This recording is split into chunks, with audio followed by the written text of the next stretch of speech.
اللہ اکبر اللہ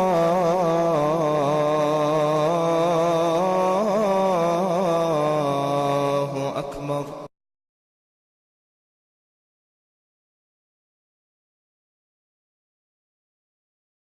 السلام علیکم ورحمۃ اللہ وبرکاتہ. بسم اللہ الرحمن الرحیم.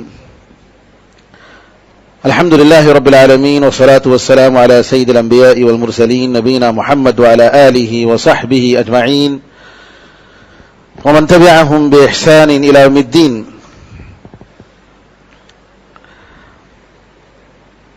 حالات حاضرہ کے مسائل اور سیرت رسول صلی اللہ علیہ وسلم کی روشنی میں ان کا حل، اس موضوع پر اس سے پہلے کہ ہمارے درس میں ہم نے یہ بتایا تھا کہ نبی کریم صلی اللہ علیہ وسلم کی زندگی میں پلاننگ کیسی ہوتی تھی، کس طریقے سے آپ دشمنوں کی قوت کا اندازہ لگاتے تھے، کیسے آپ کسی بھی بڑے کام سے پہلے اس کی باقاعدہ پلاننگ کرتے تھے، بلکہ یہاں تک آتا ہے کہ اپنے گھریلو زندگی میں بھی نبی کریم صلی اللہ علیہ وسلم کے پاس جب اللہ تعالیٰ نے خیبر سے کھجور کا انتظام کیا، کھانے پینے کے لیے اس زمانے میں وہی چیز تھی. آج جیسا مختلف قسم کے کھانے ہیں، گیہوں ہے، چاول ہے، یہ سب میسر نہیں تھا نبی کریم صلی اللہ علیہ وسلم کے زمانے میں. حدیث میں آتا ہے کہ نبی کریم صلی اللہ علیہ وسلم کو جب اللہ تعالیٰ نے دیا تب 1 سال کا راشن اپنے گھر والوں کے لیے رکھا. راشن سے مراد یہاں وہی کھجور جو آتا تھا نبی کریم صلی اللہ علیہ وسلم گھر میں رکھا کرتے تھے. تو یہ بھی ایک پلاننگ ہے نا کہ آدمی اپنے ضرورت کے لیے، اپنے گھر بار کے لیے، اپنے گھر والوں کی دیکھ بھال کے لیے پلاننگ کرے. اور حدیث میں آتا ہے کفا بالمرء اثما ان یضیع من یقوت، آدمی کے گنہگار ہونے کے لیے کافی ہے کہ جن لوگوں کا کھانا پینا اس کے ذمے ہے ان کو ضائع کر دے. بعض لوگ کیا کرتے ہیں، دعوت کا کام، تبلیغ کا کام ان کے ہاں رہتا ہے. اب وہ جب دعوت کے کام میں لگتے ہیں تو سمجھتے ہیں کہ پوری دنیا کی دعوت انہی کے ذمہ ہے اور گھر بار کو چھوڑ دیتے ہیں. گھر میں بیوی بیمار ہے، بچے بیمار ہیں، نہ ان کی دوا کا انتظام کر رہے ہیں، نہ ان کی ضرورتوں کا خیال کر رہے ہیں. یہ اسلام نہیں ہے. اسلام کا مطلب یہ ہے کہ آپ اگر دیندار ہیں اور گھر والے آپ کے خلاف ہیں تو آپ کا سلوک اور آپ کے اخلاق سے ایسا لگے کہ یہ دین کے قریب ہونے کی وجہ سے اس کے اخلاق میں بہتری آئی ہے، اس کے اخلاق میں بہتری آئی ہے. بعض لوگ اپنے ماں باپ کے ساتھ بھی اچھا سلوک نہیں کرتے ہیں اس وجہ سے کہ وہ سمجھتے ہیں کہ میں دیندار ہوں اور میرے ماں باپ دیندار نہیں ہیں. یہ بہت ہی غلط چیز ہے میرے بھائیوں، لہذا ہمیں ڈرنا چاہیے. آج کے موضوع میں نبی کریم صلی اللہ علیہ وسلم کا تعامل غیروں کے ساتھ کیسا تھا. غیروں سے مراد یہاں پر غیر مسلم مراد ہیں. ہمارے ماحول میں، ہمارے پڑوس میں، ہمارے سوسائٹی میں غیر مسلم لوگ رہتے ہیں، ہمارے ساتھ ان کا اٹھنا بیٹھنا ہوتا ہے، ہماری کمپنیوں میں وہ کام کرتے ہیں، لیکن ہمارا تعامل کیسا ہے. نبی کریم صلی اللہ علیہ وسلم کی سیرت میں ہم دیکھیں گے تو آپ اپنے دشمنوں کے ساتھ بھی نبی کریم صلی اللہ علیہ وسلم قرآن کریم کی اس آیت کی مثال تھے. دشمنوں کے ساتھ تعامل میں آپ، اللہ تعالیٰ فرماتا ہے لا تستوی الحسنۃ ولا السیئۃ، اچھی چیز اور بری چیز دونوں برابر نہیں ہو سکتے، نیکی اور برائی دونوں ایکول نہیں ہیں.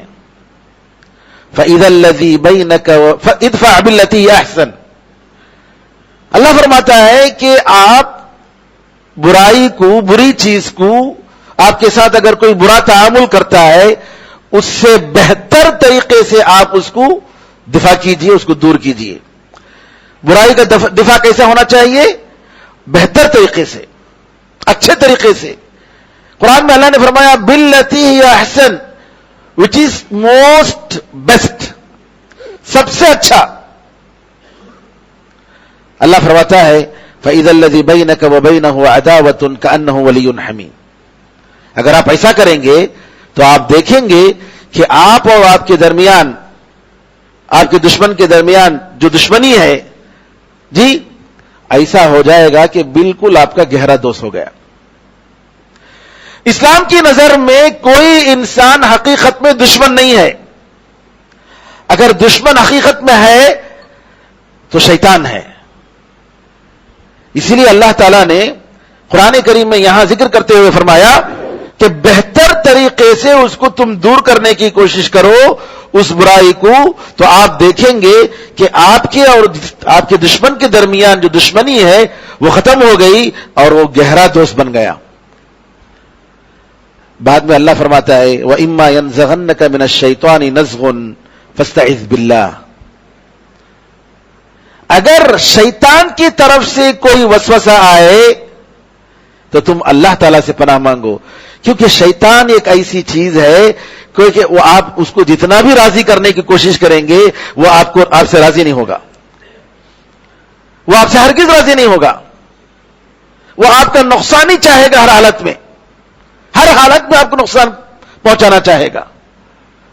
تو نبی کریم صلی اللہ علیہ وسلم کی زندگی میں ہم دیکھتے ہیں کہ آپ اسلام کا مطلب سرنڈر ہو جانا اللہ تعالی کے لیے، اور جو کہ سلم یعنی پیس کا لفظ، آپ اس کی زندہ مثال تھے نبی کریم صلی اللہ علیہ وسلم. قرآن کریم میں سلم اور اس کے مشتقات کا مطلب یعنی اس کے سلم کا جو ورڈ ہے، پیس کا جو ورڈ ہے، اس کے کئی برانچز، السلام، اسلم، اس قسم کے الفاظ قرآن کریم میں 140 بار آئے ہیں. جبکہ حرب، جنگ کا لفظ قرآن کریم میں صرف 6 بار آیا ہے. اس سے خود آپ کو پتا چلے گا کہ اسلام جنگ اور جدال کے لیے نہیں، لڑنے کے لیے نہیں، مارنے کے لیے نہیں، بلکہ لوگوں کو زندگی دینے کے لیے آیا ہے. قرآن نے یہ کہا اگر تمہارا دشمن صلح کے لیے تیار ہو جاتا ہے، مائل ہوتا ہے، تو تم بھی تیار ہو جاؤ. وَإِن جَنَحُوا لِلسَّلْمِ فَاجْنَحْ لَهَا وَتَوَكَّلْ عَلَى اللَّهِ. اور اللہ پر بھروسہ کرو. اگر وہ صلح کرنا چاہتا ہے تو تم جو ہے زبردستی کر کے لڑ کر ختم کرنا نہیں، صلح کے لیے اگر وہ تیار ہے تو تم بھی تیار ہو جاؤ. اس طریقے سے ہم دیکھیں گے کہ نبی کریم صلی اللہ علیہ وسلم ہمیشہ آپ کہتے تھے لوگوں سے صلی اللہ العافیہ، اللہ تعالیٰ سے عافیت مانگو، جنگ کی تمنا مت کرو، جنگ اور جدال کی تمنا مت کرو، عافیت مانگو اللہ تعالیٰ سے. اسلام ہرگز یہ نہیں چاہتا ہے کہ لڑائی ہو. جو لوگ فیکٹریاں ہیں جن کے پاس جی جنگی سامان کی، ان لوگوں کی سب پلاننگ ہے تاکہ ان کے سامان بکتے رہیں. وہ لوگ کیا کرتے ہیں، لڑنے والے دونوں کو سامان مہیا کرتے ہیں تاکہ جو ہے ان کا بزنس چلتا رہے. یہ حقیقت ہے. کیونکہ اگر دنیا میں جنگ نہیں ہوگی تو ان کا سامان کیا ہو جائے گا، ان کی بزنس ٹھپ ہو جائے گی. اس لیے جن لوگوں کے ہاں اسی کی فیکٹریاں ہیں جی، ساز و سامان، جنگ کے ساز و سامان کی، وہ چاہتے ہیں کہ کہیں نہ کہیں جنگ ہوتے رہے. لیکن اسلام اس کا قائل نہیں ہے میرے بھائیوں. حدیث میں آتا ہے کہ نبی کریم صلی اللہ علیہ وسلم فرماتے ہیں اللہ تعالیٰ کے اچھے پسندیدہ ناموں میں، جو اللہ تعالیٰ کو جن لوگوں کے نام پسند ہیں لوگوں کے ناموں میں، ان پسندیدہ ناموں میں عبداللہ اور عبد الرحمن، اللہ کا بندہ، رحمان کا بندہ. اور سچے ناموں میں حارث اور حمام. حمام کا مطلب ارادہ کرنے والا، حارث کا مطلب محنت کرنے والا. اور آپ فرماتے ہیں کہ سب سے برے نام اللہ تعالیٰ کے پاس حرب و مرہ، جنگ اور کڑوا، سخت کڑوا جنگ، یہ اللہ تعالیٰ کو پسند نہیں ہے. ایسے نام رکھنا اللہ تعالیٰ کو پسند نہیں ہے. لوگ رکھتے تھے نام، مختلف قسم کے نام رکھتے تھے، اور اگر ایسے نام آتے تو نبی کریم صلی اللہ علیہ وسلم بدل دیتے تھے. ہم دیکھتے ہیں کہ نبی کریم صلی اللہ علیہ وسلم کیسے مکے میں غیروں کے ساتھ تعامل کرتے تھے. سب سے پہلے ہم دیکھتے ہیں کہ نبی کریم صلی اللہ علیہ وسلم مکے میں اسلام کی طرف لوگوں کو دعوت دیتے تھے، دعا کرتے تھے، ہدایت کی دعا کرتے تھے، دشمنوں کے لیے ہدایت کی دعا کرتے تھے. اللہم اعز الاسلام باحب الرجلین الیک بابی جہل او بعمر بن الخطاب.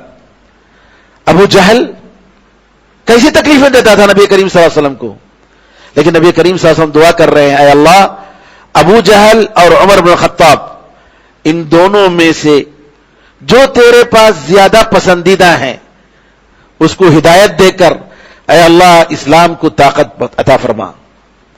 نبی کریم صلی اللہ علیہ وسلم دعا کر رہے ہیں. آپ کو معلوم ہے کہ طائف کے پہاڑی میں جب نبی کریم صلی اللہ علیہ وسلم کو پتھر سے مارا گیا اور آپ تھک کر ایک باغ کے پاس جا کر آپ سہارا لیتے ہیں، پہاڑوں کا فرشتہ آتا ہے اور کہتا ہے اللہ تعالیٰ کا حکم ہے کہ اگر آپ اجازت دیں گے تو یہ دو پہاڑ کے درمیان یہ جو بستی والے ہیں ان کو ہم پیس کر رکھتے ختم کر دیں. نبی کریم صلی اللہ علیہ وسلم نے کہا کہ نہیں، ہو سکتا ہے کہ ان کی اولاد یہ اگر مسلمان نہیں ہو رہے تو آنے والی ان کی نسل اور ان کی اولاد مسلمان ہوگی. تو میرے بزرگوں، میرے بھائیوں، یہ تڑپ ہمارے اندر ہونی چاہیے. ہم ہندوستانی مسلمانوں میں یہ تڑپ نہیں ہے، ہم گویا عادی ہو چکے ہیں. کویت کی ایک عورت کے بارے میں آتا ہے، وہاں کے دعوی سینٹر کے لوگ بتاتے ہیں کہ ان کے پاس کچھ غیر مسلم کام کے لیے گئے تو سب سے پہلی وہ عورت دعوی سینٹر کو فون کرتی ہے، فون کر کے بلاتی ہے کہ ہمارے پاس فلاں ملک سے کام کرنے والے آئے ہیں اور میں چاہتی ہوں کہ ان کو اسلام کیا ہے ان کو بتایا جائے، اسلام کی دعوت دی جائے. آتے ہیں مترجم، ترجمہ کرنے والے، ان کی زبان جاننے والے، سمجھاتے ہیں قرآن کیا ہے، حدیث کیا ہے، نبی کریم صلی اللہ علیہ وسلم کون ہے، اسلام کا کیا مطلب ہے، اسلام یہ آپ کا دین ہے، صرف ہمارا دین نہیں، ہر بچہ اسلام پر پیدا ہوتا ہے. ساری چیزیں بتانے کے بعد سن کر کھانا وانا کھانے کے بعد وہ لوگ قبول نہیں کرتے ہیں، قبول نہیں کرتے ہیں. اسلام زبردستی کا دین نہیں ہے میرے بھائیوں. ہمارا کام اسلام کا پیغام پہنچانا ہے اور بتانا ہے کہ آپ کو دوزخ سے اگر بچنا ہے تو یہ دین ہے آپ کے لیے. یہ دین ایک ہی راستہ ہے دوزخ سے بچنے کے لیے، اس کے بغیر آپ دوزخ کے اور خبر کے عذاب سے بچ نہیں سکتے. اس دین کی وجہ سے آپ کے گھر میں برکت آئے گی، اس زمین پر برکت آئے گی. یہ پیغام پہنچانا ہمارا کام ہے. وہ عورت بہت کوشش کرتی ہے، کئی دن کوشش کرتی ہے، پھر اس کے بعد جب دیکھتی ہے کہ یہ لوگ قبول کرنے تیار نہیں ہیں تو رونے لگتی ہے اور اللہ تعالیٰ سے کہتی ہے اللہ میں نے میرا فریضہ پہنچا دیا، جی پیغام میں نے پہنچا دیا، میں اتنی ہی کر سکتی ہوں، تو ان کے دل کا مالک ہے، تو اے اللہ ان کو ہدایت دے. یہ کہہ کر وہ خاموش ہو جاتی ہے.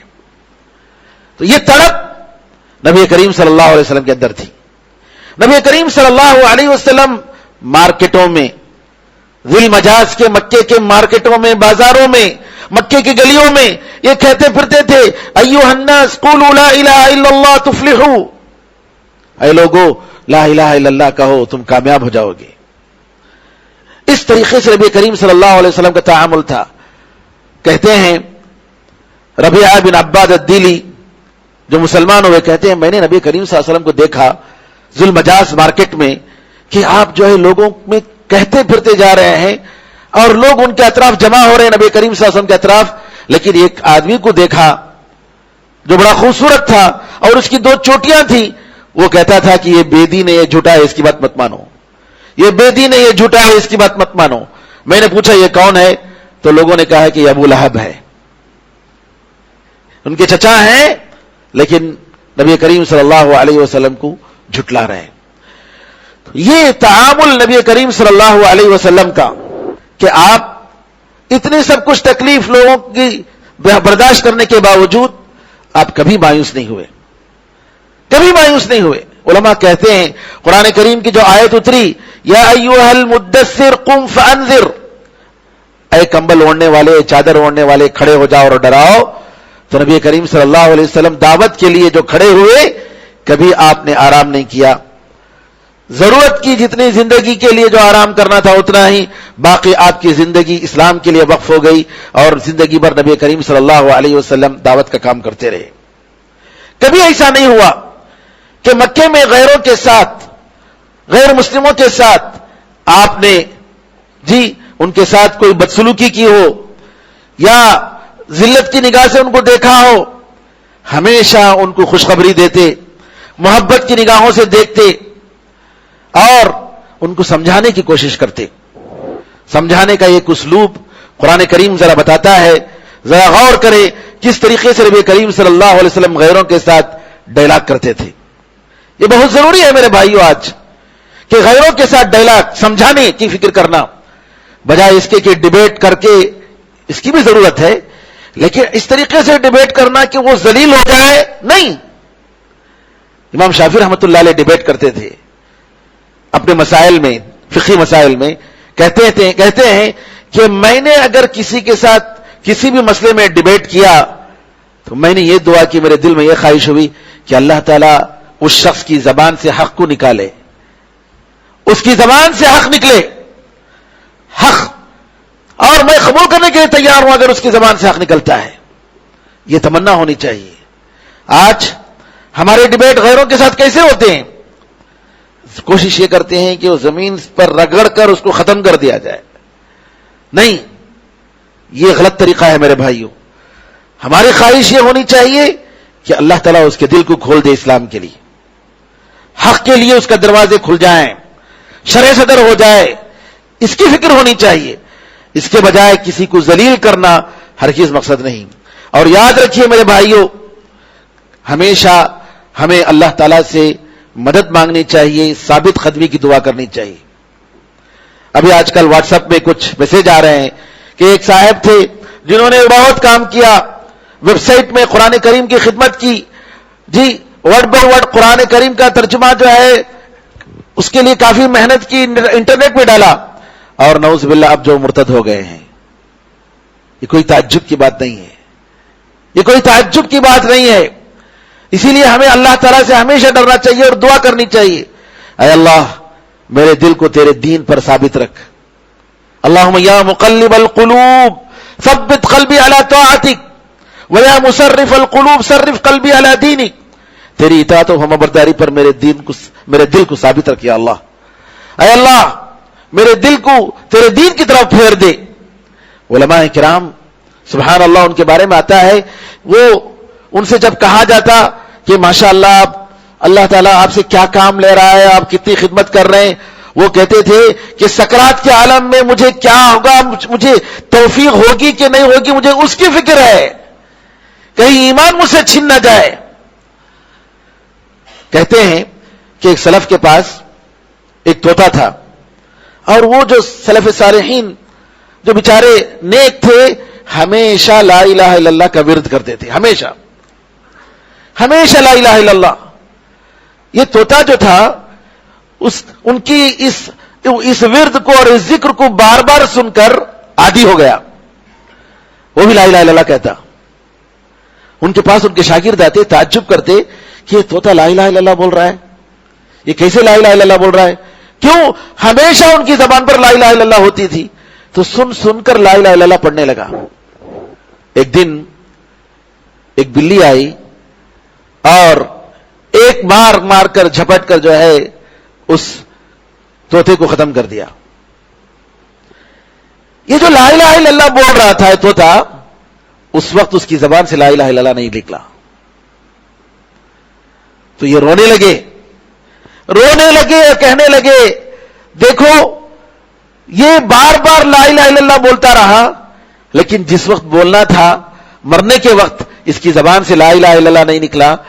مجھے ڈر ہے کہیں اللہ تعالیٰ مجھے سکرات کے عالم میں اسے کہیں محروم نہ کر دے. تو میرے بزرگوں، ہمیں ڈرنا چاہیے.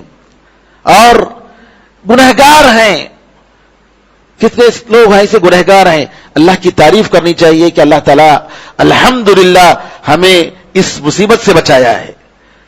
لوگ کہتے ہیں، علماء کہتے ہیں کہ وہ جو دعا ہے الحمدللہ الذی عافانی مما ابتلاک بہ وفضلنی علی کثیر ممن خلق تفضیلا، یہ جو دعا ہے کسی مصیبت زدہ انسان کو دیکھ کر پڑھنے کی دعا کہ الحمدللہ اللہ کی تعریف ہے کہ اللہ نے مجھے عافیت سے رکھا ہے. صرف دنیا کی مصیبتوں میں جو پڑا ہوا ہے اس کو دیکھ کر ہی نہیں، یہ بدعات اور خرافات میں جو پڑے ہوئے ہیں ان کو بھی دیکھ کر یہ دعا کرنی ہے. لیکن ان کو دیکھ کر ہمیں ذلت کی یا نعوذ باللہ نیچی نگاہ سے نہیں دیکھنا ہے، نہیں دیکھنا ہے. کیوں؟ ہمیں نہیں معلوم کہ اللہ تعالیٰ کی نظر میں ہمارا کیا مقام ہے اور ان کا کیا مقام ہے، اللہ ہی جانتا ہے.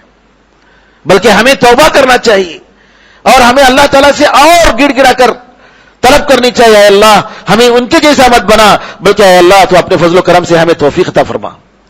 یہ دعا کرنی چاہیے. اسلام یہی چاہتا ہے. ساری چیزیں اللہ تعالیٰ کے ہاتھ میں، ہم کچھ نہیں ہے میرے بھائیوں. ساری دولت، ساری توفیق اللہ تعالیٰ کی ہے. اللہ تعالیٰ کی توفیق کے بغیر ہم ایک رکعت نماز نہیں پڑھ سکتے، سجدہ نہیں کر سکتے. یہ اللہ کا فضل ہے. تو لہذا میں یہ کہنا چاہ رہا ہوں کہ غیروں کو دیکھ کر ہمیں ہنسنا نہیں چاہیے، بلکہ اللہ کا شکر ادا کرنا چاہیے. آپ کو معلوم ہے کہ ایک عابد تھا اور ایک گنہگار کو دیکھ کر اس نے کہا واللہ لا یغفر اللہ لک، اللہ کی قسم اللہ تعالیٰ تجھے ہرگز معاف نہیں کرے گا. اللہ تعالیٰ کو غصہ آیا. اللہ نے کہا تم کون ہو قسم کھانے والے مجھ پر کہ میں معاف نہیں کروں گا؟ تم دوزخ میں جاؤ، میں اس کو معاف کر دیتا ہوں. گنہگار کو معاف کر دیا اور اس عابد کو جو عبادت کرتا تھا پوری زندگی، اس کو نعوذ باللہ دوزخ میں ڈالا. تو لہذا میرے بھائیوں، یہاں ہمارا فرض بنتا ہے کہ ہم اسلام کی حقیقت کو بتاتے ہوئے، مناظرہ کرتے ہوئے، یا سب سے بہتر طریقہ ڈائلاگ کرتے ہوئے قرآن کریم کا انداز ذرا دیکھیے. سورہ سبا آیت نمبر 24 اور 26 میں اللہ فرماتا ہے قل من یرزقکم من السماوات والارض، اے محمد آپ کہیے آسمان اور زمین سے تمہیں رزق کا انتظام کون کرتا ہے، کون کھلاتا ہے؟ قل اللہ، کہہ دیجئے اللہ، اللہ تعالیٰ ہی کھلاتا ہے. پھر اس کے بعد اللہ تعالیٰ فرماتا ہے وَإِنَّا أَوْ إِيَّاكُمْ لَعَلَىٰ هُدًى أَوْ فِي ضَلَالٍ مُبِينٍ، ہم اور آپ یا تو ہم میں سے کوئی ہدایت پر ہے یا کھلی گمراہی میں سے ہے. نبی کریم صلی اللہ علیہ وسلم کو پوری طریقے سے معلوم ہے کہ آپ حق پر ہیں، یہ دین برحق ہے. قرآن بار بار تاکید کرتا ہے کہ آپ وَإِنَّكَ لَتَهْدِي إِلَىٰ صِرَاطٍ مُسْتَقِيمٍ، اے محمد آپ سیدھے راستے کی طرف ہدایت دے رہے ہیں. لیکن یہاں پر غیروں کے ساتھ ڈائلاگ کرتے ہوئے کہتا ہے وَإِنَّا وَإِيَّاكُمْ، بے شک ہم یا آپ لَعَلَىٰ هُدًى، یا تو ہم ہدایت پر ہیں، او فی ضلال مبین، یا کھلی گمراہی میں سے ہیں. دونوں میں سے کوئی ہدایت پر ہے، کوئی کھلی گمراہی میں ہے. یعنی کس طریقے سے اتر کر آ رہے ہیں دیکھیے. پھر اس کے بعد اور قل لا تسألون عما اجرمنا، آپ کہہ دیجئے اجرمنا، جرم ہم نے کیا، ہم نے جو جرم کیا اس کے بارے میں تم سے سوال نہیں ہوگا. ولا نسأل عما تعملون، تم جو عمل کر رہے ہو اس کے بارے میں ہم سے سوال نہیں ہوگا. ذرا غور کریں میرے بھائیوں، جرم اپنی طرف نبی کریم صلی اللہ علیہ وسلم کو منسوب کرنے کا حکم دیا گیا ہے، اور غیروں کے ساتھ بات کرتے ہوئے جرم نہیں کہا گیا جبکہ وہ جرم کر رہے ہیں، بلکہ یہ کہا گیا تم عمل جو کر رہے ہو اس کے بارے میں ہم سے سوال نہیں ہوگا. سبحان اللہ، کتنا بہترین انداز. قل لا تسألون عما اجرمنا، کہہ دیجئے ہم جو جرم کر رہے ہیں، جو غلطی کر رہے ہیں اس کے بارے میں تم سے سوال نہیں ہوگا. ولا نسأل عما تعملون، اور تم جو عمل کر رہے ہو اس کے بارے میں ہم سے سوال نہیں ہوگا. قرآن کریم کا کتنا بہترین انداز، کیسے اخلاق.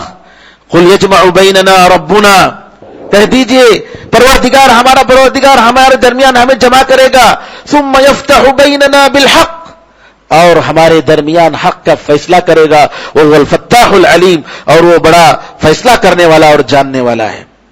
تو یہاں پر نبی کریم صلی اللہ علیہ وسلم کے اور قرآن کے اخلاق کہ غیروں کے ساتھ بات کرتے ہوئے کیسے بات کرنا چاہیے. پھر اس کے بعد آپ کا صبر، اتنا سب کچھ کرنے کے باوجود آپ کو ایک مرتبہ نماز کی حالت میں اونٹ کی بوٹی، اونٹ کی اوجری ڈالی گئی. اونٹ کی بوٹی معمولی چیز ہے، اس کی پوری غلاظت کے ساتھ.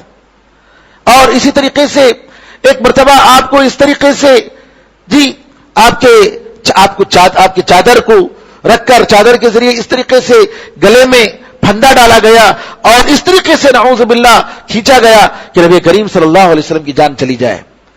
ابوبکر صدیق رضی اللہ تعالیٰ عنہ آتے ہیں اور کہتے ہیں اتقتلون رجلا ان یقول ربی اللہ، کیا تم ایک آدمی کو اس لیے مار رہے ہو، اس لیے قتل کر رہے ہو کہ اس کا جرم یہ ہے کہ وہ کہہ رہا ہے کہ میرا خدا اللہ ہے، بس اور کچھ نہیں؟ کیا اس جرم کی وجہ سے ایک آدمی کی جان تم لے رہے ہو؟ سبحان اللہ. نبی کریم صلی اللہ علیہ وسلم کو کیا کیا کہا گیا. زمات نام کے ایک آدمی مکے کو آتے ہیں اور وہ ایک قبیلے سے جس کا نام ازد شنوا تھا، ان سے اس کا تعلق تھا. وہ جھاڑ پھونک کیا کرتے تھے، جھاڑ پھونک کرتے ہیں نا جو لوگ کسی کی بیماری یا کوئی جن وغیرہ ہو، شیطان وغیرہ بھگاتے ہیں.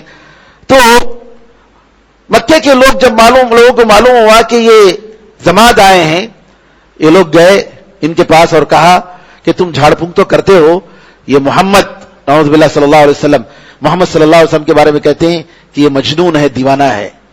تم جاؤ اور جا کر جھاڑ پھونک کرو، ہو سکتا ہے کہ اس کی دیوانگی چلے جائے. وہ آتے ہیں اور نبی کریم صلی اللہ علیہ وسلم کے پاس آ کر کہتے ہیں کہ اللہ تعالیٰ میرے پاس ایک فن دیا ہے، ایک علم دیا ہے، اور میں اس کے ذریعے لوگوں کا علاج کرتا ہوں، میں آپ کو بھی علاج کرتا ہوں اگر آپ چاہتے ہیں تو. نبی کریم صلی اللہ علیہ وسلم سن کر کہتے ہیں ان الحمدللہ، خطبہ جمعے میں جو خطبہ دیتے ہیں اور خطبہ مسنونہ نکاح کے موقع پر جو خطبہ دیتے ہیں وہ خطبہ پڑھتے ہیں. ان الحمدللہ نحمده ونستعینه من يهده الله فلا مضل له ومن يضلل فلا هادي له واشهد ان لا اله الا الله وحده لا شريك له وان محمدا عبده ورسوله. یہ سننے کے بعد یہ شخص کہتا ہے ذرا دوبارہ بولیے، ذرا دوبارہ سنائیے. نبی کریم صلی اللہ علیہ وسلم دوبارہ سناتے ہیں، 3 مرتبہ سناتے ہیں. وہ کہتا ہے میں نے بڑے بڑے کاہنوں کی بات سنی، کاہن جو غیب کی باتیں بتاتے ہیں، جادوگروں کی بات سنی، شاعروں کی بات سنی، ان جیسے کلمات کو کبھی میں نے نہیں سنا. اور یہ کلمات اتنے بہترین کلمات ہیں کہ سبحان اللہ ساری چیزیں اس میں آ گئی ہیں.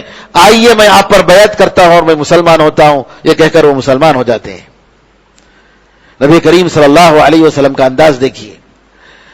کفار مکہ 3 سال تک شعب ابی طالب میں نبی کریم صلی اللہ علیہ وسلم بنو ہاشم، بنو عبد المطلب، ان کے خاندان والوں کے ساتھ بائیکاٹ کرتے ہیں. نبی کریم صلی اللہ علیہ وسلم صبر کرتے ہیں. لیکن وہی جب نبی کریم صلی اللہ علیہ وسلم کو موقع ملتا ہے اور سمامۃ بن اسال بنی حنیفہ کے یمامہ سے جو لیڈر تھے، یمامہ کے لیڈر مسلمان ہو گئے اور یمامہ سے ان کو راشن پہنچتا تھا، مکے والوں کو غلہ جاتا تھا وہاں سے. مسلمان ہونے کے بعد کہتے ہیں سمامۃ بن اسال غلہ کا ایک دانہ مکے کو نہیں جائے گا، میں روک دیتا ہوں. مکے والے پریشان ہوتے ہیں، کھانے پینے کے لیے کوئی چیز نہیں. نبی کریم صلی اللہ علیہ وسلم کے پاس آتے ہیں، پیغام دیتے ہیں آپ ذرا براہ کرم سمامۃ بن اسال سے کہیے کہ غلہ یہاں بھیجے، ہمارے پاس غلہ نہیں ہے، لوگ مر رہے ہیں. نبی کریم صلی اللہ علیہ وسلم سمامۃ بن اسال رضی اللہ تعالیٰ کہتے ہیں کہ مکے والوں پر کے لیے جو ہے آپ غلہ بھیجیے. نبی کریم صلی اللہ علیہ وسلم کفار مکہ کے ساتھ ہی نہیں، مدینے میں آنے کے بعد بھی آپ کا یہی سلوک رہا غیروں کے ساتھ. ایک تو آدمی مجبور تھا، یہ الگ حالت ہے. لیکن مدینے میں آپ کی حکومت تھی, سب کچھ آپ تھے, مدینے میں بھی غیروں کے ساتھ آپ کا یہی سلوک رہا. ہم دیکھتے ہیں کہ عبداللہ ابن ابی ابن سلول جو منافقوں کا سردار تھا, اس وقت مدینے میں ایک مرتبہ نبی کریم صلی اللہ علیہ وسلم اپنی سواری گدھے پر سوار ہو کر کچھ صحابہ کے ساتھ آتے ہیں. مدینے میں ایک جگہ کچھ مسلمان ہیں, غیر مسلم بھی ہیں. عبداللہ ابن ابی ابن سلول وہاں موجود ہے, جو کہ اس وقت سردار بننے والا تھا مدینے کا. مدینے والے اس کو سردار بنانے والے تھے اور بات طے ہو چکی تھی. لیکن جیسے ہی نبی کریم صلی اللہ علیہ وسلم مدینہ آئے, اس کی ساری سرداری ختم ہو گئی اور سارے مدینے والے نبی کریم صلی اللہ علیہ وسلم پر متفق ہو گئے. وہ کہتا ہے نبی کریم صلی اللہ علیہ وسلم پہنچتے ہیں اور وہاں پہنچ کر اسلام کی دعوت دیتے ہیں, کیونکہ ابھی سارے لوگ مسلمان نہیں ہوئے تھے, کچھ مسلمان تھے, کچھ غیر مسلم بھی تھے. نبی کریم صلی اللہ علیہ وسلم اسلام کی دعوت دیتے ہیں. عبداللہ ابن ابی بن سلول کہتا ہے, ارے تمہارے اس گدھے کی بدبو جو ہے ہم لوگوں کو تکلیف دے رہی ہے, یہاں سے بھاگو, یہاں سے نکلو. عبداللہ ابن رواحہ رضی اللہ تعالیٰ عنہ جو اس وقت وہاں موجود تھے, وہ کہتے ہیں نبی کریم صلی اللہ علیہ وسلم کے ساتھ تم ایسا کہتے ہو.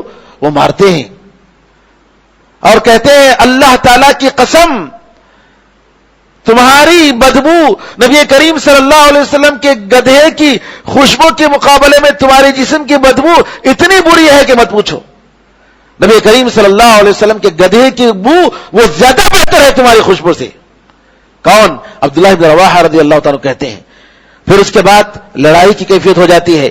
نبی کریم صلی اللہ علیہ وسلم سمجھاتے ہیں, تھماتے ہیں معاملے کو حل کر کے. پھر اس کے بعد وہاں سے عبادہ بن سامت کے پاس جاتے ہیں جو خزرج کے سردار تھے اور جس قبیلے سے اس کا تعلق تھا عبداللہ بن ابی کا.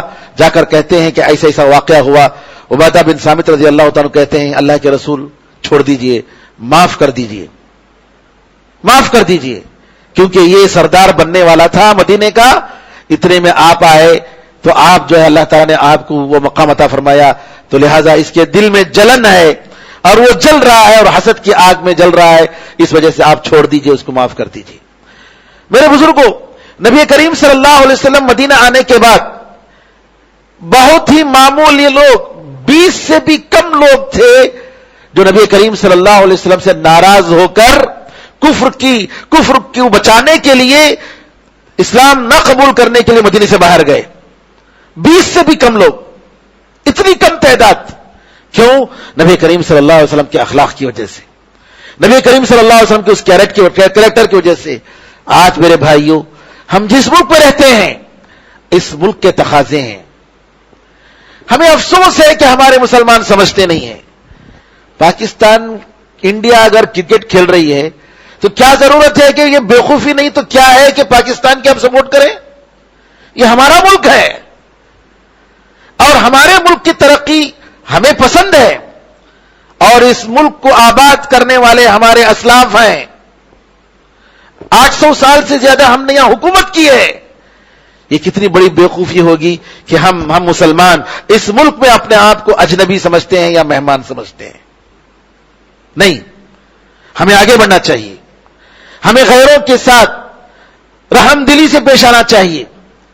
یہ جیسے ڈاکٹر ایک مریض کے ساتھ کیسے پیش آتا ہے, مریض سے دشمنی نہیں ہوتی, ذاتی دشمنی نہیں ہوتی, اس کی دشمنی مرض سے ہوتی ہے. ویلفیئر کاموں کے ذریعے, خیرات کے کاموں کے ذریعے, اپنے اخلاق کے ذریعے, اپنے کیریکٹر کے ذریعے آج ہمیں اسلام کو عام کرنا ہے. ہم میں کا ہر ایک اسلام کی صحیح طریقے سے نمائندگی ہم لوگوں کو کرنی ہے. اگر یہ فریضہ ہم نے صحیح طریقے سے ادا کیا میرے بھائیوں, جس طریقے سے حالات تیزی سے بدلنے کے لیے شرپسند کوشش کر رہے ہیں, انشاءاللہ ان کی ساری پلاننگوں پر پانی پھر جائے گا. ضرورت ہے کہ ہم اپنے اخلاق, اپنے کیریکٹر اور اپنے اونچے اقدار کے ذریعے ہم ان کو متاثر کریں. خاص طور پر یہ نچلی ذات کے لوگ, آج کیوں نچلی ذات کے لوگ کہہ رہے ہیں کہ نہیں ہم یہاں نہیں رہیں گے, ہم اس کو قبول نہیں کریں گے, ہم اس ظلم کو برداشت نہیں کریں گے, ہم مسلمان ہونا چاہتے ہیں. مسلمانوں کے ساتھ اتنا سب کچھ ہو رہا ہے, لیکن اس کے باوجود کیوں؟